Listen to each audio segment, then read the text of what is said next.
Isang mapagpalang araw at gabi po dyan sa mga silent viewers at mga solid supporters na kung saan ipatuloy na nakasuporta at nakaantabay mga kalingap. Lalo na nga po patungkol dito kung saan kay Beyonce. Iniwan nga ba ang kalingap? So mga kalingap, nasa na nga ang pangako ni Beyonce na forever sa kalingap? Yan nga po ang tanong ng karamihan at Papa Eds. Babawi pala. Sana kay Beyonce pagdating sa Korea. Kaya lang nawala ang lahat ng plano. At yan nga po ating pag-uusapan maya na lamang. Pero bago po yan ay lagi kong paalala sa inyo. Bago po tayo magbigay ng ating mga komento at opinion, itapusin po muna natin ang kabuuan ng video nang sa ganun nga po ang ating comment mga kalingap. At lagi ko rin nga pong hiling sa inyo, patuloy natin suportahan ang mag-ama na matupang. Napakaganda nga po yung ipinapakita nila sa atin. Mga pagbibigay saya at tulong sa ating mga kababayan, ipatuloy po nating suportahan at imaraton mga kalingap. Nang sa ganun nga po, mas marami pa silang matulungan. Lalong-lalo na po dyan, yung mga kapos sa pangangailangan ay malinga po nila. At syempre, wag rin nating kalimutang suportahan ang kanilang may bahay. Walang iba, kundi sina Ate Edna Vlogs at Jackie Tafia. Wag po sana tayong magsasawang sa maporta. Mga kalingap, so yan po balik tayo sa ating pag-uusapan at tatalakayin ngayong araw. Grabe na po mga kalingap. Beyonce, iniwan nga ba ang kalingap? At yan nga po, Papa Eds, babawi pala.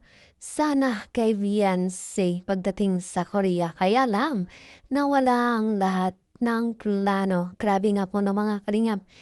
At yun nga po nasubaybayan natin at nalaman na si Beyonce pala ay hindi sumama sa Korea na kung kaya ay meron nga pong bulong-bulungan na kung totoo nga bang si Beyonce ay nagkasakit kung kaya hindi nakasama sa Korea at sinasabi ng ilan, nagsasakit-sakitan lamang itong si Beyonce natin para hindi nga po makasama. At syempre, tugon naman ng kabilang panig na sumusuporta dito kay Beyonce ay wag nga pong gumawa ng dahilan o gumawa ng issue dito kay Beyonce natin at huwag maging nag-aalam-alaman sa kung ano nga ba ang totoo mga kalingap. So, syempre may punto naman talaga at kung tunay nga namang may sakit itong si Beyonce, ay wala naman talaga tayong magagawa.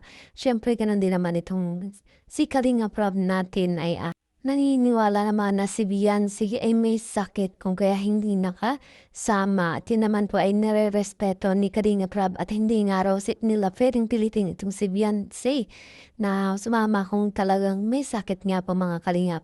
At hindi rin naman nilang ginusto na si Beyonce ay magkasakit. So yun nga po mga kalingap, natuloy pa rin naman na pupunta sa Korea.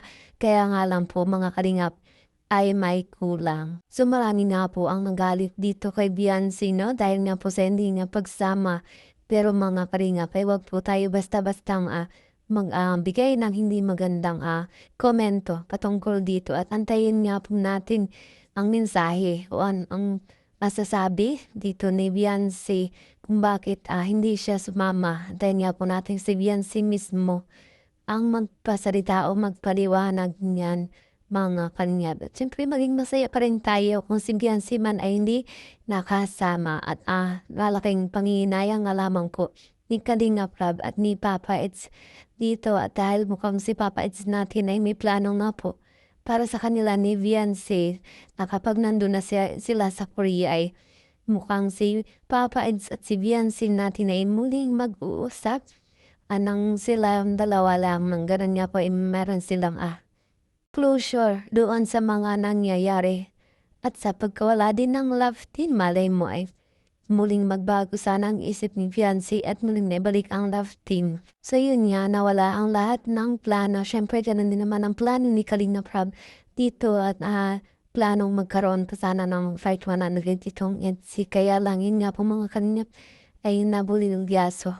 Dahil si Beyonce natin ay hindi nakasama. Marami nga po ang nag-abang dito at na-excite. Supalit sa kapila ng lahat ito nga po nakakalungkot na pangyayari at kitang-kita dito sa pag-alis ng Kalingap papuntang Korea ay nakikita nga po natin sa kanya na yung lungkot. Kasabay pa nga po dyan na si Kalingap Rab natin ay may sakit. Pero kahit ganun pa man ay support pa rin natin itong pagpunta nila sa Korea at susuportahan pa mga Kalingap hanggang sa kanilang pagbalik nga po dito sa Pilipinas. At ay isa nga po sa tanong kung si Beyonce nga ba ay aalis na at tuluyan ng aalis dito sa Kalingap. So yun nga po ay syempre antayin din naman natin kung ano nga ba ang magiging desisyon talaga dito ni Beyonce at syempre ano naman yan ni Kalingap Rab na kung si Beyonce ay aalis na sa Kalingap. Grabe nga po ng mga Kalingap dahil si Beyonce natin ay nangakong forever dito sa Kalingap. Ngunit sa pagkakataong ito mga Kalingap ay mukhang nagbago na nga po ang desisyon at mukhang magbabago itong Beyonce natin na kung saan ay mukhang meron ng ibang pinapanigan at pinapaboran mga Kalingap. At sa hindi pagsama nga po ni Beyonce dito sa Korea ay posibleng mabubuksan na naman ang issue at usap-usapan na ulit itong patungkol sa kanyang hindi pagsama. Grabe nga po yung iba dyan mga Kalingap ay medyo advance mag-isip at talagang pabash na itong si Beyonce natin dahil nga po sa hindi niya pagsama dahil meron nga po mga tao dyan na talaga na lang basta-basta na lang nga po magbigay ng panlang mga komento na hindi muna inaalam ang katotohanan mga Kalingap. Siyempre ito mga Kalingap, marami nga po talaga ang umasa na si Beyonce ay makakasama dahil nga po ang nakikita namang kumpirmado na at kompleto na yung mga kailangan ng requirements at may pa-allowance pang baon itong si Beyonce natin na talagang merong sponsor na nagpabigay.